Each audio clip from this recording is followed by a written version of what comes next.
세계 최강의 민족 중 하나라 불리는 나라 러시아. 그리고 이 나라를 움직이는 지도자가 있습니다.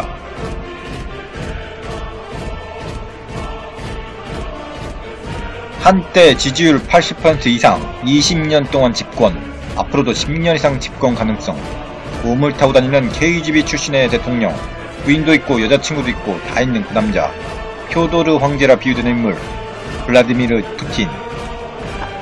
강한 민족의 대명사 러시아인들에게 압도적 지지를 받고 있는 지도자 푸틴. 이번엔 푸틴이 왜 인기가 많은지 알아봤습니다. 아니 얘들은 질리지도 않나?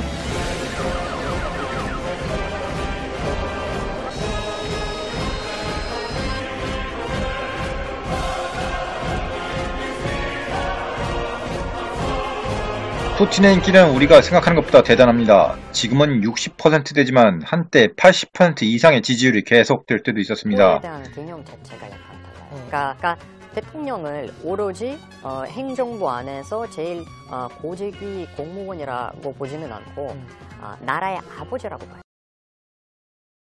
2010년 초중반 제가 예전 러시아 사람들과 업무를 할 당시에도 푸틴에 대한 긍정적인 평가가 대부분이었는데요. 특히 제 경험상 스포츠 쪽은 더더욱 그랬습니다. 아마 대회에서 성과를 내면 화끈한 보상이 있었기에 그런 게 아닐까 하는 제 뇌피셜이고요. 러시아인들은 강력한 지도자를 원합니다. 네, 러시아는 미국과 맞짱 뜨던 그 시절을 그리워하는데요. 그러니까 강한 러시아를 원하는 것이죠. 예전 같이 업무를 하던 러시아 애들한테 물어보면 대부분 푸틴을 좋아했습니다. 위대한 러시아 어쩌고 하면서 어쩌면 무서워서 그런 것도 아닐까 하는데 뭐 아무튼요. 긴장하구나. 김일동 대장! 오늘 맞아. 아니면! 긴장하지 마. 예! 내가 뭔 겁나냐? 아니.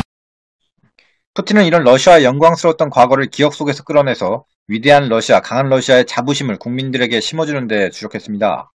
즉 조국을 자랑스럽게 생각하는 그 마음을 흔든 것이죠. 좀 독재 좀 해도 어때? 뭐 좀 불편해도 우리가 강해지면 그걸로 된다. 이런 생각을 가진 사람들이 상당히 많은 것입니다. 물론 안 그런 러시아인들도 꽤 있는데 강한 러시아를 원하는 분위기는 계속 이어지고 있습니다. 푸틴이 재임한 지난 20년 동안 민주주의는 후퇴하고 언론 탄압, 인권 침해 등 이런 다양한 문제들이 불거졌지만 러시아인들은 혼란과 무질서를 극복하고 경제 성장과 안정을 가져왔다는 점에서 러시아의 위상을 높이려고 한다는 그런 점들을 더 높이 평가한다는 것입니다. 푸틴 캐릭터가 러시아 스타일입니다. 푸틴은 개인적으로 강한 의지와 열정 외에도 대중을 대하는 부드러움 그런 것들이 있다고 하는데요. 뭐 약간 츤데레 이런 거죠. 이러한 캐릭터를 러시아인들이 상당히 좋아한다고 합니다. 예전에 그 러시아 재벌이 직원들에게 임금을 주지 않아 직접 가서 임금을 지불하라고 재벌 오너를 묵사발을 낸 적이 있는데요.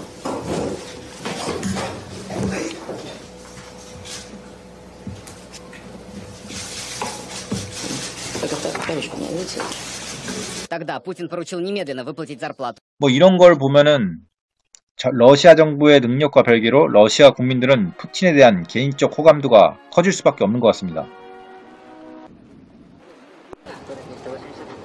그 사람들이 러시아 행정부의 무능과 이런 걸 비판하면서도 푸틴 개인에 대한 호감도는 또 다르게 보는 것이죠. 장기 집권은 큰 문제가 아닐 수 있습니다. 러시아는 일단 민주주의의 전통이 약합니다. 그렇다 보니 오히려 장기 집권에 대한 경험이 더 많죠. 러시아가 민주주의이긴 한데 그 민주주의가 아닌 그런 아사모사한 중국같이 공산주의도 아니고 민주주의를 표방하는데 또 미국이나 우리나라처럼 그런 민주주의가 아니라 뭐 이원 집정부제 민주주의 연방제 국가를 표방한다고는 하는데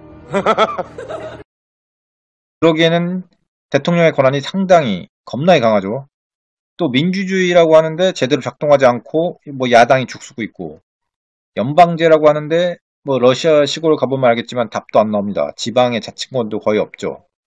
뭐 이거저거 다 섞인 뭐 혼합 복제 민주주의? 순혈 좋아한다면서 정신은 완전 혼혈입니다. 푸틴을 대신한 인물도 딱히 없습니다.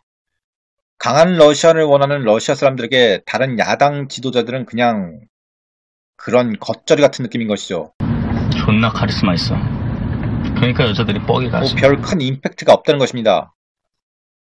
그러니까 결국 뭐 하는 짓이 마음에 안 드는 면도 있는데 그렇다고 딱히 싫지도 않고, 아니 가끔 러시아에 있는 기계를 보여주는 그런 짓도 자주 해서 좀 예쁘기도 하고, 또 대통령 바꾸려면 선거가 답인데 뽑을 인물도 없고 대안도 없고 뭐 이런 거네요. 무능력과 부패, 경제구조, 재정위기, 불균형 발전 등 전방위적인 문제가 푸틴 정부의 발목을 잡고 있습니다. 뭐 아주 골고루 다양하게 다 문제네요, 이 정도면. 근데 뭐 우리나라도 코로나19 사태 대처도 미흡해서 러시아 정부의 무능력함을 다 보여주고 있는데요. 이를 어떻게 대응하느냐가 푸틴의 장기 집권에 큰 영향을 미칠 것으로 보이는데, 근데 아직까지 뚜렷하게 뽑을 인물도 없고 푸틴의 강한 이미지와 선호도 때문에 이 집권의 가능성은 계속 유지될 수도 있을 것 같습니다. 그런데 개정헌법에 대한 국민의 절대적 지지가 있었고요. 국민 70%가 이걸 동의했습니다. 뭔 개소리야! 그러니까 국민들 70%가 이걸 동의했어. 그러니까 푸틴의 임기가 끝나는 2024년에 개정헌법화에서 치르는 선거를 통해서 대통령직에 다시 선출되면 2030년에 연임이 가능하고요. 최대 2036년까지 대통령직을 수행할 수 있게 된다고 합니다. 진짜 이거 화끈한 거야 뭐야 얘네들은.